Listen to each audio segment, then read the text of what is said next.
Aquí comienza Hijos de Punta con Raúl Coe. Bienvenidos.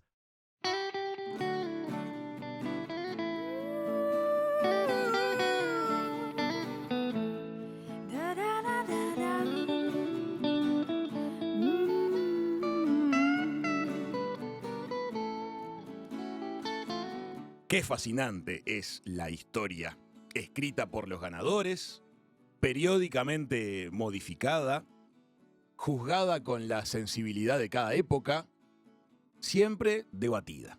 Hoy, en Hijos de Punta, revisionismos en la historia uruguaya.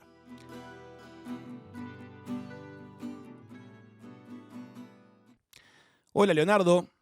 Hola Raúl, ¿cómo estás? Muy bien.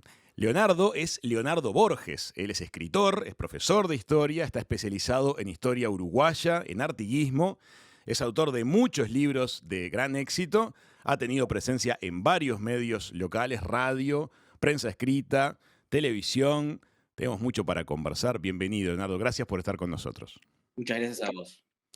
Leonardo, muchas veces has puesto sobre la mesa el concepto de la historia oficial. Vamos a empezar a introducir ese concepto. ¿Qué entendemos o qué debiéramos entender por historia oficial? Bueno, básicamente todas las naciones, primero es bueno plantear de que vivimos en estados-naciones, en estados nacionales, y que no es algo de toda la vida, sino que es algo del mundo moderno, de alguna forma. Y a partir de ahí se genera el concepto de nación. Las naciones, que son un conjunto de personas que comparten determinadas características, una de ellas es la historia común, que genera identidad, pero puede ser que tengan un territorio, a veces no lo tienen, un idioma, a veces no lo tienen, porque hay naciones que tienen varios idiomas, pero sí tradiciones, sí costumbres, pero sobre todo una historia común, una identidad. O sea, las naciones no son comunidades locales, sino que son comunidades históricas. Entonces, como son comunidades históricas, necesitan de alguna forma una explicación de su propia existencia, ¿no?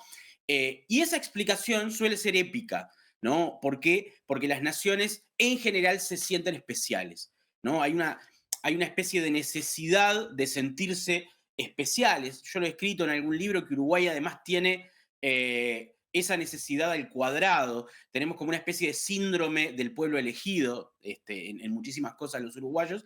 Entonces, esas naciones necesitan un relato de su propia existencia.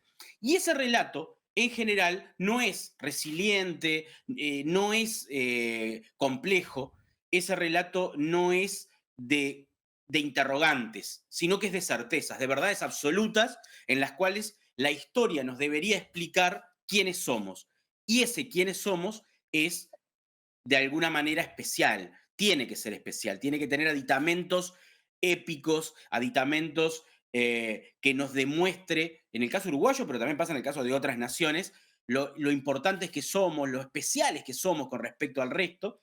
Y entonces ahí se configura una historia oficial.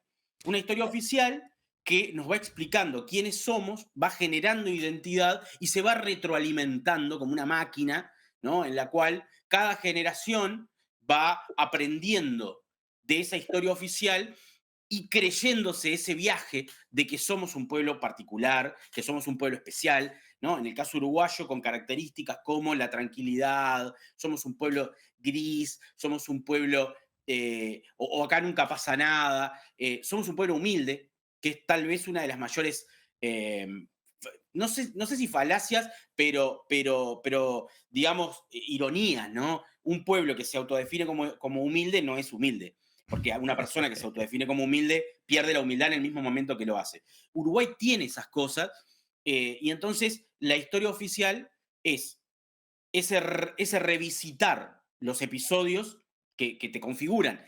Pero además, te agrego algo, ¿qué es la historia oficial? Y bueno, es de alguna manera la construcción de nuestra identidad también. O sea, no es que nosotros leemos nuestra identidad en la historia, la construimos a través de la historia y muchas veces a imagen y semejanza de lo que pretendemos ser. Entonces, de la línea histórica, nosotros sacamos algunos episodios, ponemos otros episodios y así vamos armando una especie de Lego de lo que es nuestra historia y eso es la historia oficial. ¿Qué elementos entran dentro de la palabra épica? ¿Qué cosas son las que están dentro de esa palabrita? Esa palabra en realidad está relacionada obviamente con el siglo XIX, siglo XVIII, XIX, depende de la nación, ¿no? Pero sobre todo en nosotros es el siglo XIX y tiene que ver con la valentía, con algunas características que para la sociedad burguesa son particularmente importantes. Una es la propiedad, no vamos a hablar de ella ahora, pero otra es justamente, digamos, la valentía, ¿no? El arrojo, y eso se da en un marco de violencia, marco que ahora no tenemos, por suerte, pero que en realidad a nosotros nos gusta rememorarlo en clave gloriosa, ¿no? El tema de la violencia, el tema de la rebelión, el tema de la revolución.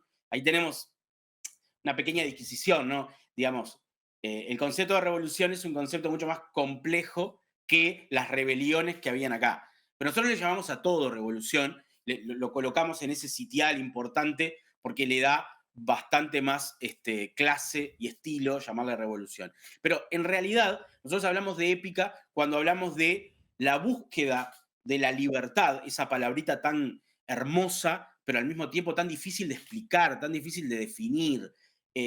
A mí me pasaba que a mis alumnos de profesorado que estaban haciendo como un camino ya superior a lo que es la educación secundaria, yo les preguntaba qué era la libertad. Y era como, había muchas manos levantadas que en el momento que iban a responder, se frenaban y decían, ay no, qué difícil es explicar esto, porque es muy difícil. Lo podemos hacer filosóficamente o lo podemos hacer por la negación de la misma, como los existencialistas, pero es difícil de alguna manera decir qué es la libertad. Bueno, esa lucha por la libertad ha sido colocada en un lugar de muchísima importancia en nuestra historia oficial, y esa lucha por la libertad es una lucha violenta, por eso tiene épica. ¿Por qué? Porque en general nosotros, además los uruguayos, tenemos una cosa interesante y es que todo para los uruguayos es Maracaná. Porque todo es épico, porque todo es en inferioridad de condiciones, todo lo intentamos hacer de esa manera. A mí me llegó, una vez estaba presentando un libro y alguien me vino a decir, no, porque en realidad la batalla de las piedras, me explicaba una cosa que verdaderamente la aprendió en la escuela y para mí esas cosas son como muy, respeto mucho esas cosas. Me dice, no, porque a mí lo que me enseñaron es que en la batalla de las piedras los artiguistas eran re poquitos y los españoles eran muchos. Y no era así. No era así, eran casi la misma cantidad.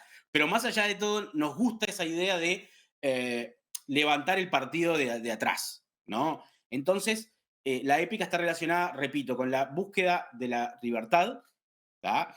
Porque de alguna manera no es que nosotros aceptemos la violencia como algo positivo, no.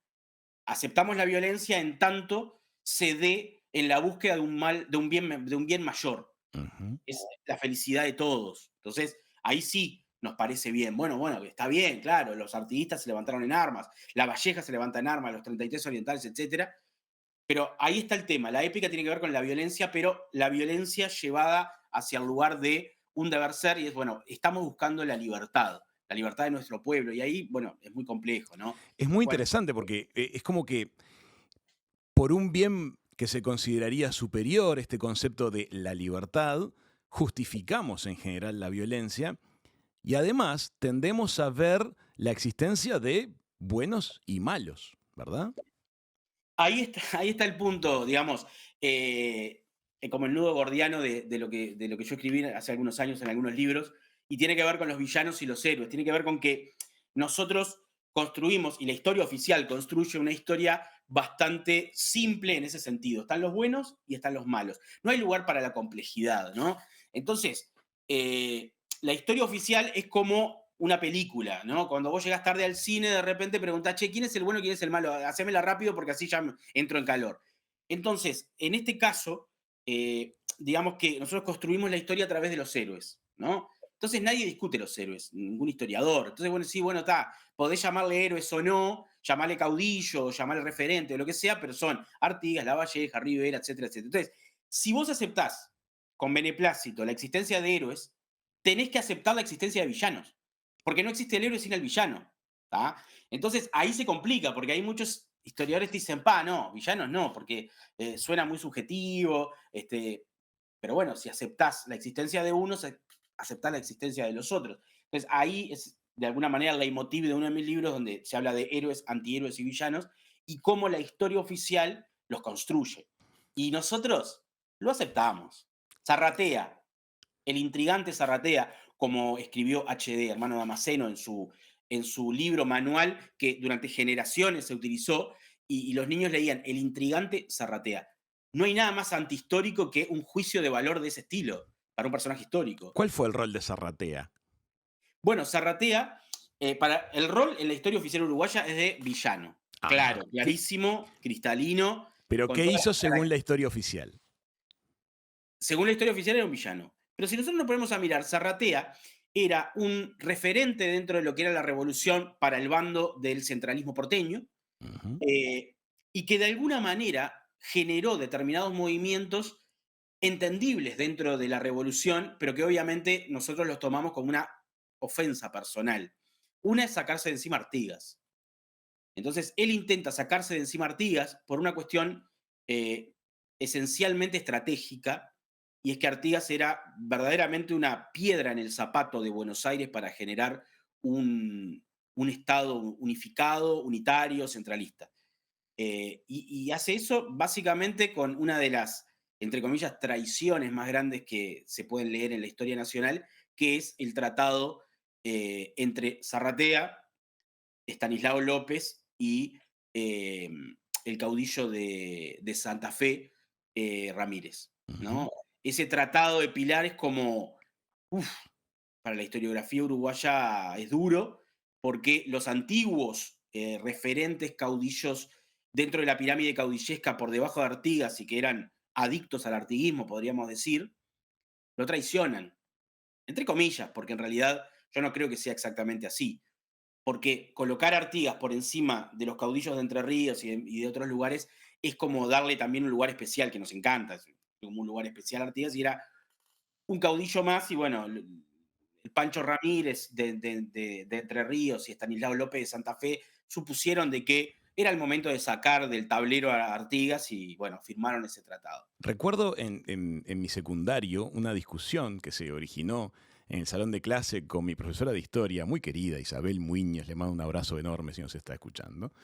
Este, tocando este tema, estábamos hablando de las batallas independentistas y el cariz del enfoque que estábamos teniendo en la charla acerca de los generales españoles era un enfoque justamente de villanos.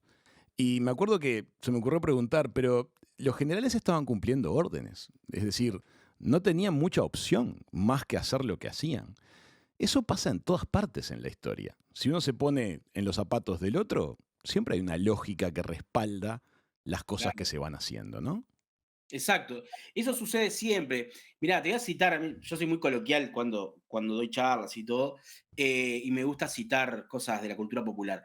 Hay una película de Ronald Emmerich que se llama El Patriota, que trabaja Mel Gibson, Sí.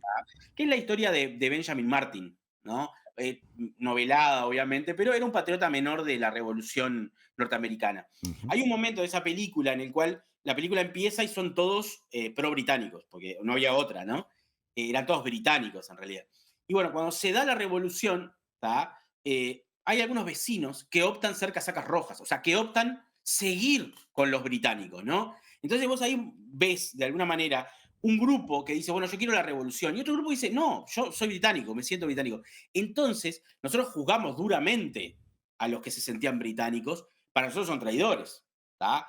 Pero en realidad, la empatía, ponerse en los zapatos del otro, significa también entender cuáles son las razones que te pueden llevar a decir, bueno, sí, yo me siento británico y quedarte. Lo mismo sucedió en América del Sur, donde muchos criollos optaron por apoyar a los españoles. Claro, para nosotros la historia oficial nos dice que son traidores. El mismo Artigas lo dice, malos europeos y peores americanos. Pero en realidad, este, compren- porque el punto es que la historia oficial no busca comprender, juzga todo el tiempo. Y la Ujú. historia debería comprender. A veces me pasa que veo ciertos movimientos de protesta o de crítica hacia distintas historias oficiales, no solamente en nuestro país, lo veo en el mundo. Y observo que se juzgan episodios de la historia con la sensibilidad de hoy. Y eso a veces nos lleva a conclusiones un poco extrañas. ¿Cómo debiera manejarse el tema del juicio de valor en el transcurrir del tiempo, según tu punto de vista? Te entiendo perfectamente. Creo que el revisionismo a veces se va para el otro lado y se convierte en antihistórico, ¿no?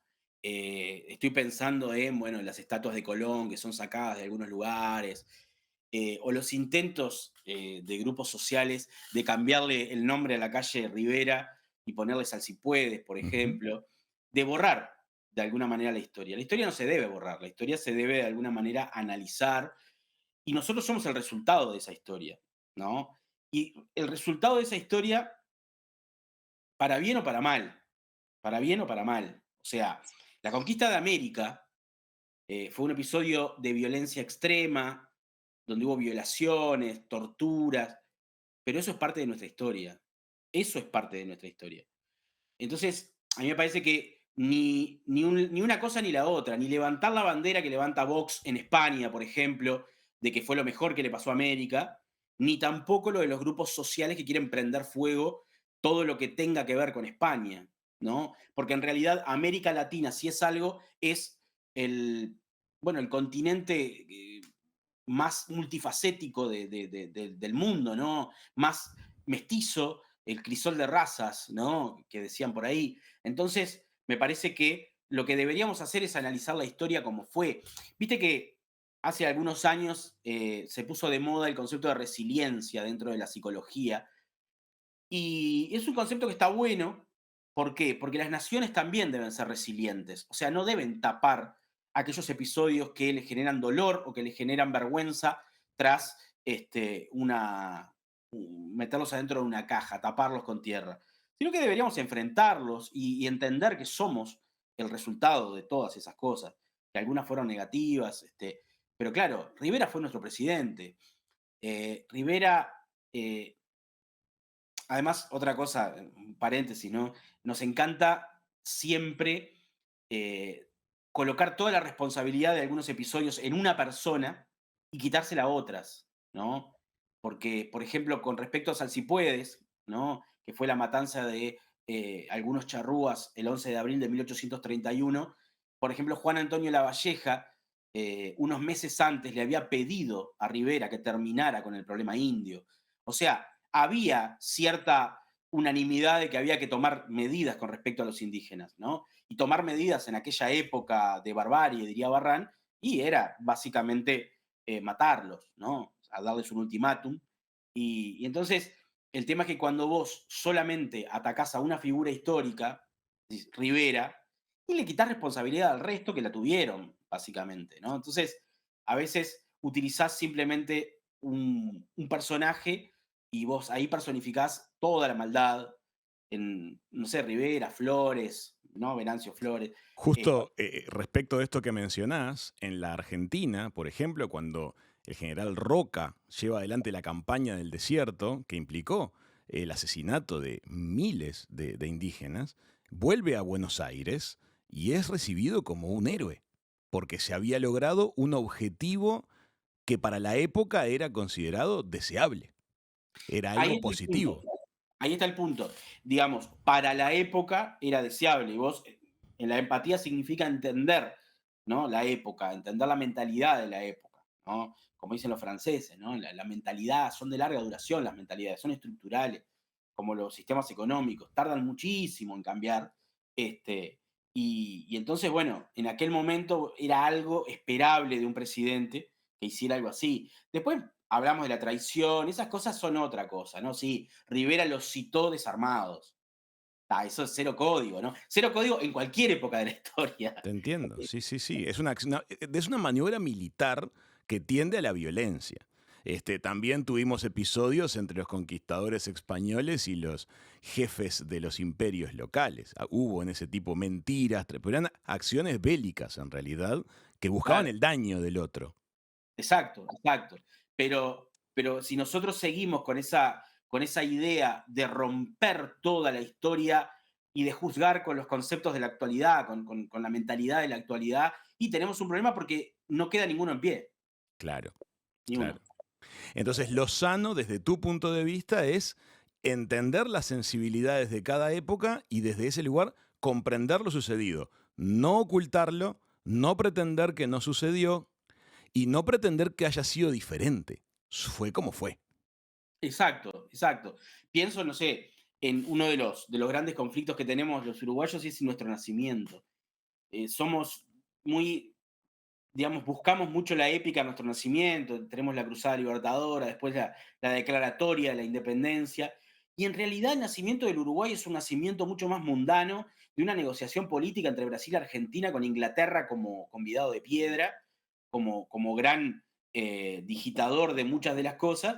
Entonces, a partir de ahí es que se da de alguna manera la independencia, y a los uruguayos nos cuesta muchísimo poder entender ese tipo de cosas, y lo que queremos es absoluta épica. Entiendo. Y te hago esta pregunta. Yo pasé por el sistema educativo uruguayo hace ya unos cuantos años. Me imagino que han habido cambios. Me pregunto, la historia nacional que yo recibí, por ejemplo, en los años, fines de los 80, principios de los 90, ¿sigue siendo hoy la misma? No, han cambiado, varias cosas han cambiado. Digamos que yo tengo 42 años y cuando yo fui a la escuela y al liceo, digamos que la historia oficial seguía siendo como muy respetada, muy aceptada. Yo tuve dos profes, uno en quinto y otro en sexto, que fueron los que me cambiaron un poco la cabeza, que ya venían con el concepto de la historia crítica, Ajá. ¿no? La historia crítica en realidad me parece que va por otro lado, no va por el lado de existe esta verdad y yo te lo cambio por esta verdad. Claro, no sustituyo verdades.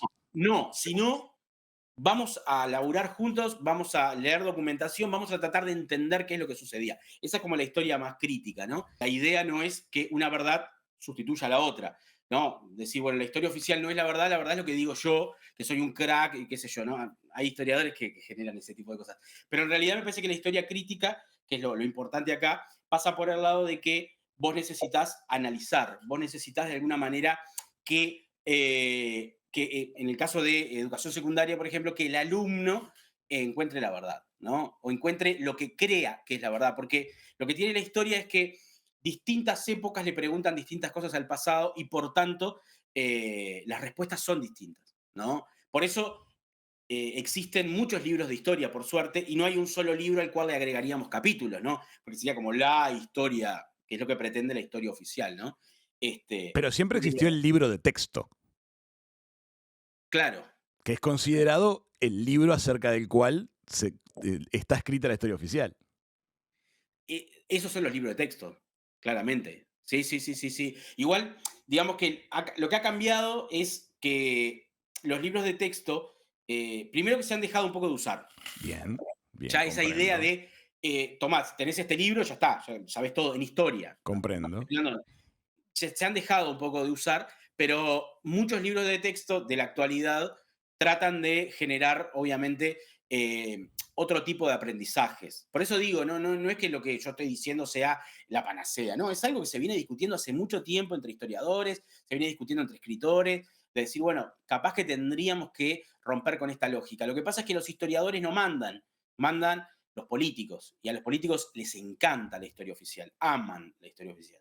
¿Eso pasa en todo el mundo? Yo creo que sí, todos los estados nacionales generan eso. Yo creo que los políticos, llega un punto que los políticos de todos los partidos, ¿tá?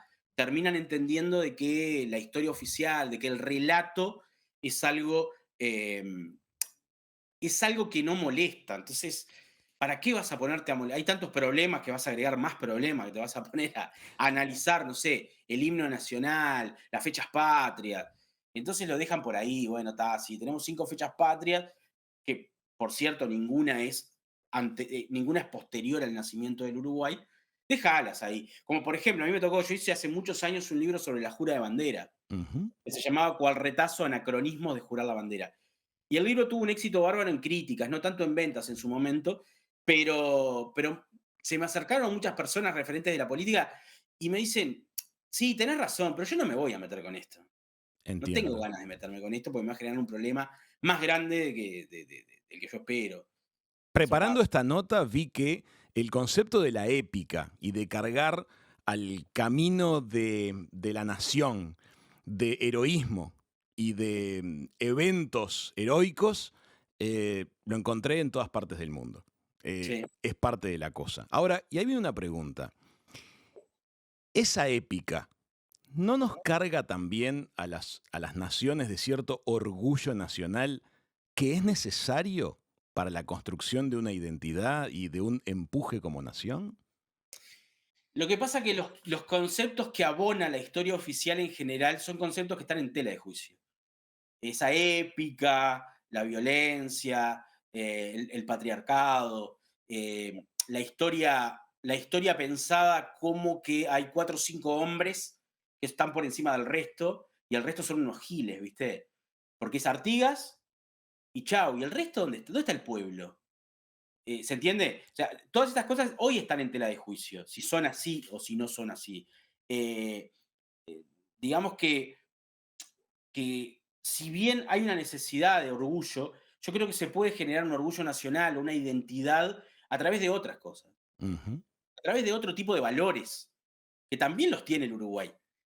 Hay gente que me dice, pero vos no querés al Uruguay. Yo amo al Uruguay, es mi país, yo lo adoro. Y tiene muchas potencialidades y muchas cosas hermosas. No esas que ustedes levantan como bandera, este, otras, me parece, ¿no? ¿Cuáles, por Pero ejemplo, te vienen a la mente cuando pensás en esos conceptos? ¿De dónde agarrarnos para hacernos fuertes, para hacernos cohesivos? ¿Se entiende el concepto? sí, Entiendo que digas, vamos a dejar atrás. No fue la lucha por la independencia, esos heroísmos están cuestionados, esos desempeños no fueron tan altruistas tal vez, o tuvieron momentos de altruismo y momentos más polémicos. Bueno, pero ¿de qué nos podemos sentir hermanados? ¿Qué nos construye como nación? yo, yo creo que Uruguay tiene algo y que lo podemos palpar hoy en día, pero también a través de un proceso histórico que es su condición de país democrático y de Oh, sociedad democrática, por tanto. 100%. Muy Yo creo que eso interesante. es mucho más importante que la épica, o de creer que siempre remontamos los partidos, o de creer esa falacia absoluta de la garra charrúa y ese tipo de construcciones que no tienen nada que ver con el Uruguay. Yo creo que ser un país democrático es una construcción histórica, pero es una construcción que se puede ver hoy en día. Y sobre todo, lamentablemente, mirando nuestros hermanos, nuestros vecinos de Latinoamérica, yo creo que ahí Uruguay eh, tiene un tesoro, tiene literalmente un tesoro. Leonardo, a través de tus muchos libros, Historia escondida del Uruguay, Historia escondida volumen 2, Sangre y Barro, No ofendo ni temo, he leído varios de tus libros, em, me han sorprendido varios eventos de nuestra historia que nos lo habían contado de cierta manera, o tal vez nos contaron una parte e imaginamos el resto, cosa que a veces hacemos, y que a través de investigación y de datos ¿Mm? averiguados, son de otra forma. ¿Qué te parece si nos contás alguno? Sí, hay muchas construcciones míticas en la historia del Uruguay. Eh, Obviamente, la construcción mítica máxima es Artigas, es absoluta, ¿no? Pero hay otras, como los 33 orientales, por ejemplo, pero hay micromitos que en realidad uno podría pensar de que pasan desapercibidos o de que son inocuos y no lo son. Y hay uno en particular que yo lo he testeado con los niños que conozco y voy testeándolo. Y es, bueno, la pregunta de siempre, ¿cuál es la base económica del Uruguay? La ganadería, te dicen. Y vos decís, bueno, pero ¿cómo llegó la ganadería al Uruguay? Y la respuesta es absoluta, Hernandarias. Hernandarias, el padre de la ganadería. Exacto, yo le llamo el héroe de las vacas, ¿no? Bien. Irónicamente, porque en realidad eh, Hernandarias no fue el que de alguna manera cambió la estructura productiva del Uruguay, porque digamos que la llegada de Hernandarias, Hernando Arias de Saavedra, desde Paraguay, tuvo varias incursiones en la banda oriental, varias, una buscando indios, la otra buscando terrenos como para generar lo que después se intentó generar, que es ese terreno de engorde de la banda oriental, porque él realmente creía de que era un buen terreno de engorde. Ujú. eh, en una de esas incursiones trajo 40 cabezas de ganado y en la otra trajo 30. ¿Tá? Claro, y 50 años después había millones. Qué raro, ¿no? 30, 40. En realidad, fueron los jesuitas los que a partir del norte, desde el norte, ingresaron 4.000, 5.000 cabezas de ganado que luego sí se reprodujeron y es exactamente la zona en la cual Uruguay se volvió rico o mina de cuero, como decían en aquel momento, ¿no? Rico en cuero. Pero nosotros seguimos repitiendo que Hernandarias es el padre de la ganadería, pero fueron los jesuitas. Pero no lo digo yo hoy, no lo dice un rupturista, lo dijo Fernando Asunzao en los años 70. Ujú, ¿Qué pasó en el medio? comprendo. ¿Qué pasó en el medio que nosotros generamos un cuentito, ese cuentito funcionó y lo dejamos estático? El Sí. héroe de las vacas, A veces ¿no? es una frase en un libro de historia. Claro, claro, ¿no? O sea, nos viene bien, bueno, Hernandarias se convierte en el gran héroe de las vacas y listo, y no complejizamos nada. No, ni siquiera hacemos cuentas matemáticas para ver, bueno, pero pará, ¿cómo puede ser Claro. en tan poco tiempo? Esa es una de las que creemos que es inocua y no lo es. Eh, Obviamente, Te quiero preguntar una que me da mucha intriga y estoy seguro que va a ser interesante para la audiencia. A medida que uno va recorriendo la historia oficial de Artigas, el final de Artigas es un poco triste. Es un Artigas derrotado en el Paraguay, que termina muriendo en una soledad. ¿Cómo surge entonces Artigas como nuestro prócer? ¿Cuáles fueron entonces las acciones que lo vuelven nuestro prócer nacional? bueno, ahí tenemos que ir un poquito, en la pregunta en particular, tenemos que ir un poquito a la historiografía, ¿no? La historia de la historia, el análisis de los discursos históricos. Vos te pones a mirar en el siglo XIX, después de que Artigas muere en 1850, sin pena ni gloria, ¿tá? Artigas muere sin pena ni gloria, luego lo traen al Uruguay en una urna y pasa mucho tiempo en un depósito, después va al cuerpo de Blandengues, pero en realidad no, no, no era un personaje del que se hablara ni del que se generara orgullo en aquel momento. Nosotros tenemos que esperar hasta fines del siglo XIX, cuando empiezan a aparecer determinados historiadores y otros poetas, como Juan Zorrilla de San Martín, que empiezan de alguna manera un proceso de búsqueda de un héroe, de búsqueda de un papá. Digo papá por eso de que las naciones tienen un papá y una mamá. Bueno, el papá es el caudillo máximo y la mamá es la madre patria, es España, ¿no? Entonces, de esa mezcla es que surge simbólicamente cada uno de los países. Ujú. Y en el caso de Uruguay, Uruguay tenía un problema estructural con respecto a eso, y es que el nacimiento del Uruguay se da gracias a dos o tres personajes que luego estuvieron muy metidos en las guerras partidarias, ¿no? Que son Oribe, jefe del Partido Blanco y además fundador, Rivera, fundador del Partido Colorado y además guerrero en esa guerra, y Lavalleja, que es un personaje que estuvo muy relacionado con los blancos, al final de su vida termina relacionado con los colorados, pero que de alguna manera no termina de cuajar dentro de una especie de zona de concordia. ¿No? Artigas es una zona de concordia, esto lo dice Pepe Rila en uno de sus libros, La Era actividad del masón Estado. también Lavalleja. No sé si eso ayudaba en la época. Era masón, sí, Artigas era de los únicos que no era masón, es una cosa interesante. Eso lo escribo en un libro que se llama La historia impertinente, un libro más viejo todavía, donde trato de responder esas preguntas, bueno, que tuvo que ver la masonería con la revolución.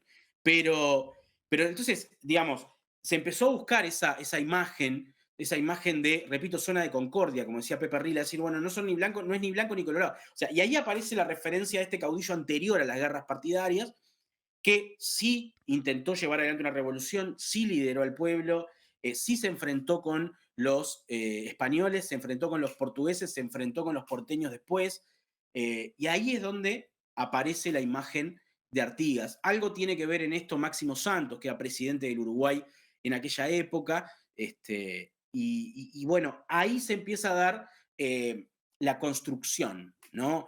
Pibel Devoto escribió de la leyenda negra al culto artiguista. O sea, pasamos de un lado al otro sin escalas, ¿no? De la leyenda negra, de colocar a Artigas en el peor de los sitios, a endiosarlo y llenarlo de bronce y mármol como el mayor y más importante caudillo de todos, Leonardo, ¿no? en esas épocas, me imagino, se pintan los retratos oficiales, las esculturas que corresponden, se genera toda esa batería de imágenes para respaldar esta figura heroica de Artigas.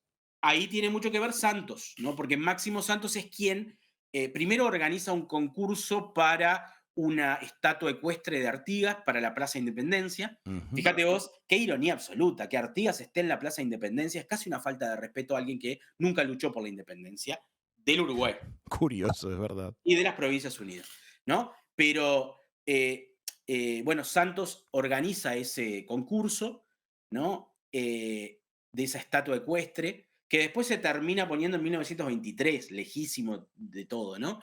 Pero en aquel momento se empieza a gestar toda esta iconografía de Artigas y se le pide a determinados pintores que imaginen artiguismo. Uno de ellos es Blanes, el otro es Giorgio Maraschini. Ujú. Si ustedes quieren, googleen Artigas de Maraschini. Es un Artigas contemporáneo al de Blanes, pero no tiene nada que ver a lo que nosotros creemos que es Artigas, porque es pelado, no tiene nada que ver, está lleno de charreteras, de medallas y cosas que lo alejan al Artigas que nosotros creemos Había que visto esta imagen, la estoy viendo en este momento en mi ordenador. Claro, no reconocemos en esta imagen al Artigas de los pósters, digamos. ¿Por qué? Porque en realidad la pintura de Blanes, Artigas en la Puerta de la Ciudadela, es canon, genera un canon, ¿no? O sea, a partir de ese momento, el rostro de Artigas va a estar relacionado en mayor o menor medida con el canon de Blanes. Y esto pasa también a nivel escolar. Mostrarle la imagen de Maraschini a un niño y te va a decir, ese no es Artigas. Sin Porque duda. el niño está convencido que sabe cómo es la cara de Artigas, porque todos tenemos el canon de Blanes, que después, vos observás, otros pintores posteriores lo mantienen. Por eso es un canon. Inclusive José Luis Zorrilla de San Martín, que tiene una serie de carbonillas preciosas donde lo rejuvenece, lo Sí, agarra de sí. viejo y lo va rejuveneciendo, que es Blanes. Sí, sí, sí, sí.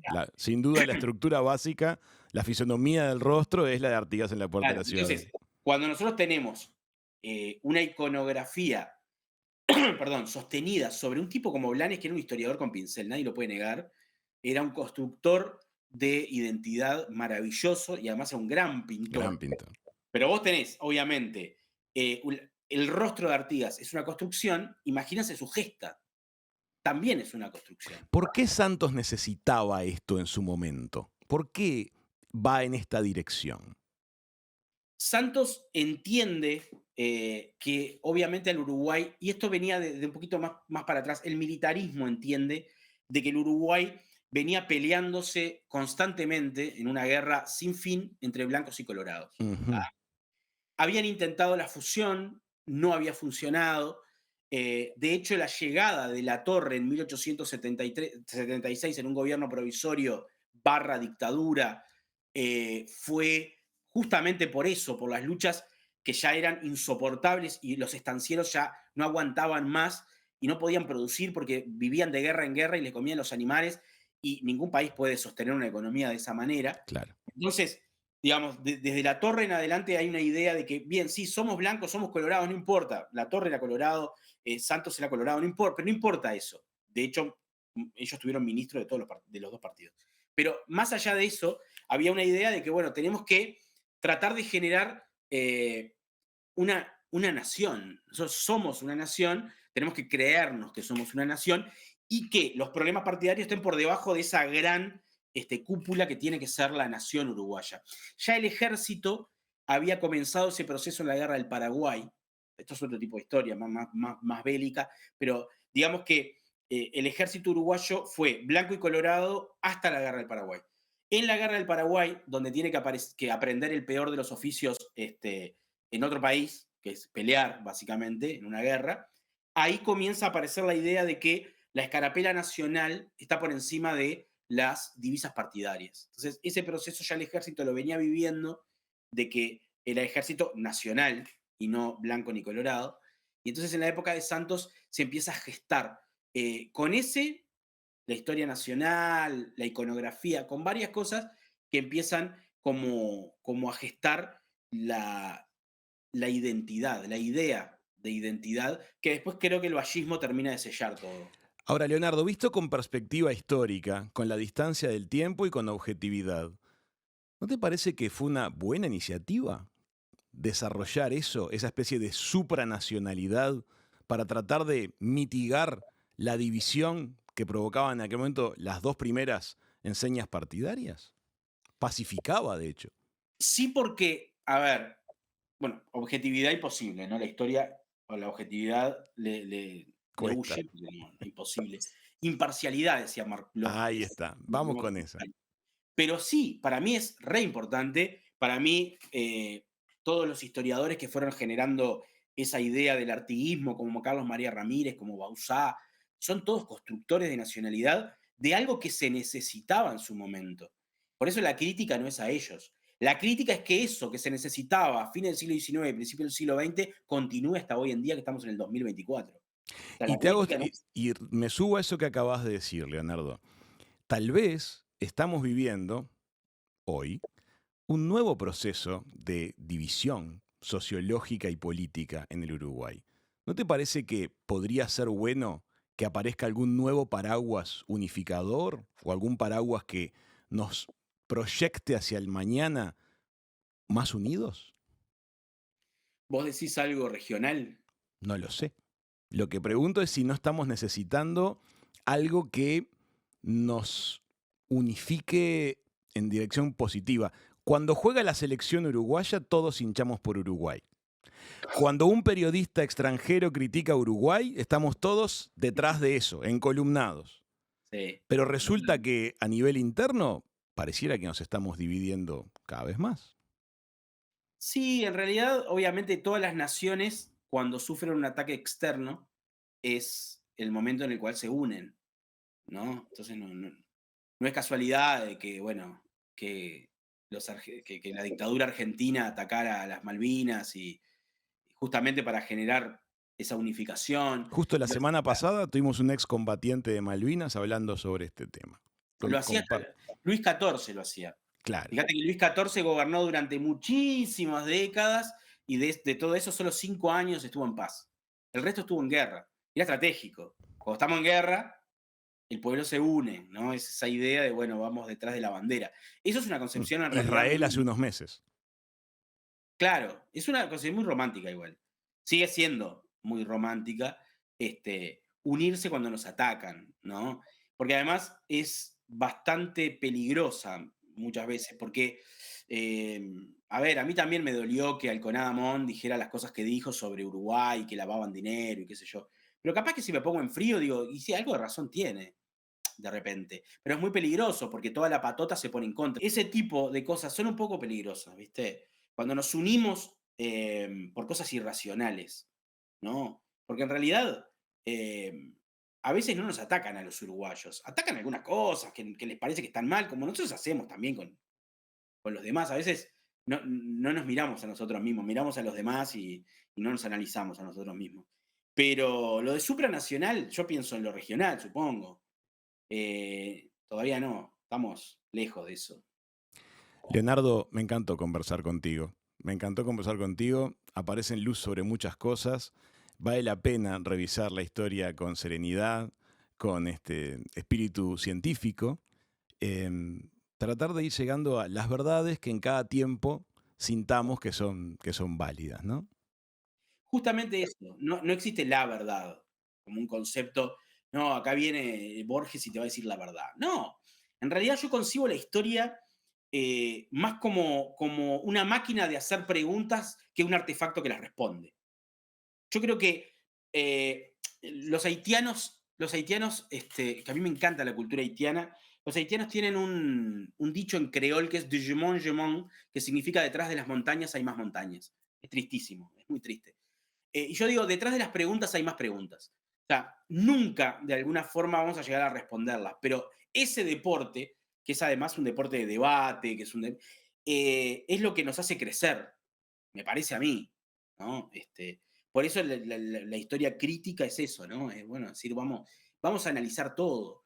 Y vos decís, bueno, pero vas a preguntarte si querés a tu mamá. Y sí, me lo voy a preguntar. Y capaz que la respuesta es que la quiero, pero me lo voy a preguntar igual.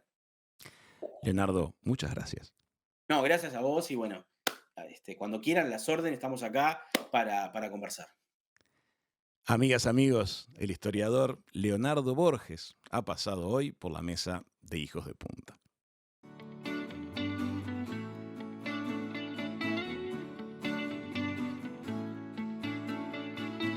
Esto Esto fue Hijos de Punta. Raúl Coe, todos sus invitados y una muy buena charla.